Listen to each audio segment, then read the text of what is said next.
The regular season MVP has a lot of meaning in the NBA. Of course, it doesn't always represent the best player in the league, but it shows the player that brought the most value to the team for the respective season. And while sometimes there might be some bias for certain selections based on what's called voters fatigue, like when Karl Malone won it over MJ in 1997, well, people often claim that this NBA player with consecutive MVPs to win his awards based on that reason, along with many others as for why he supposedly didn't deserve them. And this player is Steve Nash, a back-to-back MVP in the mid-2000s. What's going on, guys? SMH Super Mario Hoops back with some more hoops. And today I'm here to discuss why Steve Nash deserved both of his NBA MVPs. So without further ado, let's get into it. Now, according to most fans, this is probably going to be an uphill climb for me as I'm sitting in the minority, but I still come prepared to discuss my reasoning. So first of all, the first season he won MVP was in 2004-2005, where Nash averaged about 15.5 points a game, 11.5 assists a game, a little over 3 rebounds, and a steal a game, on 50% from the field, 43% from 3, and just under 89% from the free throw line. Now those are definitely all-star numbers in any era, but many would probably say that's not really MVP type of stats.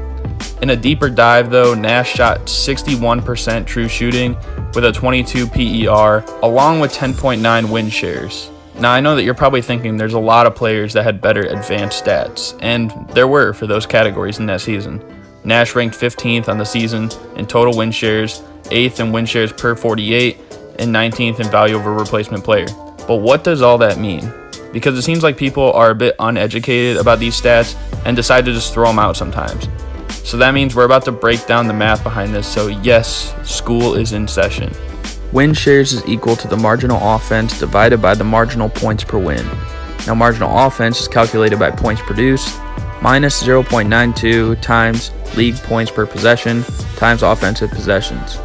And marginal points per win equals 0.32 times league points per game times team pace divided by league pace. So what does that mean in relation to Steve Nash's value? Well, as we know, Steve Nash was not really a primary scorer on his team, nor did he take that many shots to put him in the same discussion as guys such as Kobe Bryant or Allen Iverson in terms of their play style. This means that his points produced are obviously going to be lower.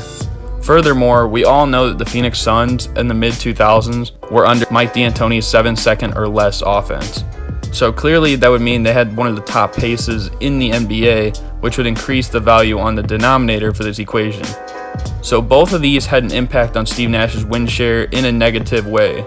But as we also know, Nash led the NBA in assists per game both of his MVP seasons, which allowed him to help contribute to the teammates' win shares. And that's why both Amari Stoudemire and Shawn Marion were both top 5 in the NBA in win shares for this season. And as for the other 2004-2005 candidates for MVP, of course you had Shaquille O'Neal, Dirk Nowitzki, and Tim Duncan. But not only did Phoenix have a better record than all 3 of those teams, but Nash was more efficient from all 3 shooting splits than both Duncan and Dirk. And Duncan only played about 66 games that year anyways.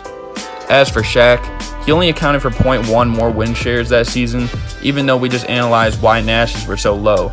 But as a big man averaging under 3 assists per game, a majority of the points produced were coming straight from Shaq himself. He even had an equal value to Wade that season, who also averaged more points and double Shaq's assists. But again, only a 0.1 win share discrepancy on worse shooting splits all around, with both Shaq and Wade higher than a 30% usage rate, compared to Nash only being about 20%, while still producing at the level he did for his team. And not to compare to the other candidates on the MVP list, but the rumor that Nash being a really bad defender doesn't even replicate in the defensive win shares for this season. One of the biggest factors that's pretty uncontrollable is total minutes played and defensive rating when calculating defensive win shares, and even then, Nash still ranked in the 57th percentile in the NBA, which means that he was better than over half of the players in the league. The last thing on this season is that every NBA MVP is narrative driven, and this one was truly a 2-horse race. It was Nash and it was Shaq. We've seen in previous years when Harden and LeBron each had a great case, yet Harden won and he had never won before then. Giannis and Harden each had a great case, but Giannis won because, he had never won before then. Between Nash and Shaq, Nash had never won an MVP before then, and Shaq had won in 2000.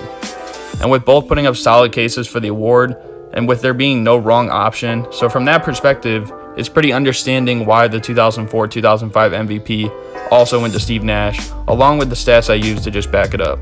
As for 2005-2006, this is the one everybody always talks about especially. The first two names that come to everyone's mind are Kobe Bryant and LeBron James. But as we also know, the Lakers were a 7 seed that season on 45 wins.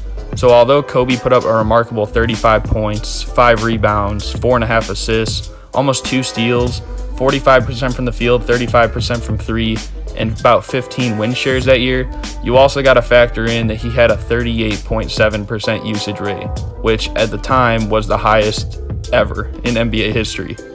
Now I got to give him credit because he only had a 9% turnover rate, but although to be fair, he wasn't really passing the ball as much as guys like Steve Nash or LeBron that season to warrant a higher percentage. Definitely a season to remember for Kobe that year, but just not an MVP caliber season. Of course, LeBron averaged about 31 points per game, 7 rebounds, 6.5 assists, 1.5 steals on 48% from the field, and about 16 win shares. But ultimately, they still had a worse record than Phoenix, and this is actually one of LeBron's least efficient seasons in NBA history.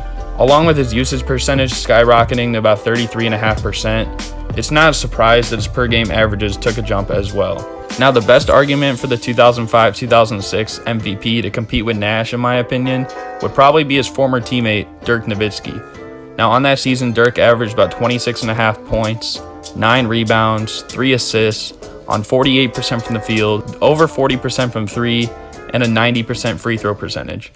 With a PER of 28 and higher win shares than both Kobe and LeBron that season, while playing for a 60-22 Mavericks squad, which, of course, yes, that was a better record than the Phoenix Suns that year. Of course, his usage percentage was higher than Nash's though, sitting at about 30%. But ultimately, none of these seasons were greater than Nash. Steve Nash averaged a career high about 19 points per game. He still averaged 10.5 assists a game and once again led the league, 4 rebounds a game, on 51% from the field, 44% from 3, and 92% from the free throw line. All 3 on better shooting splits than the other 3 top candidates, and true shooting as well.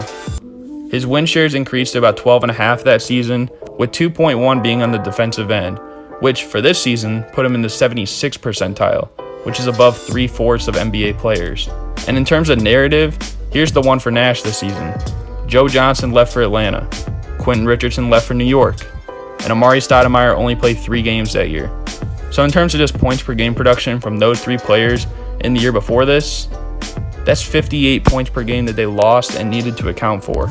A big reason why Shawn Marion's production increased as Nash's main counterpart, creating a bigger portion of win shares for him that season. And role players such as Boris Diaw, Raja Bell, Leandro Barbosa, and Tim Thomas all had exceptional years as well, behind the lead of a man like Steve Nash. And while Dirk did get his revenge in the postseason on Nash and won the award the next season, it was inevitable with the rosters around them.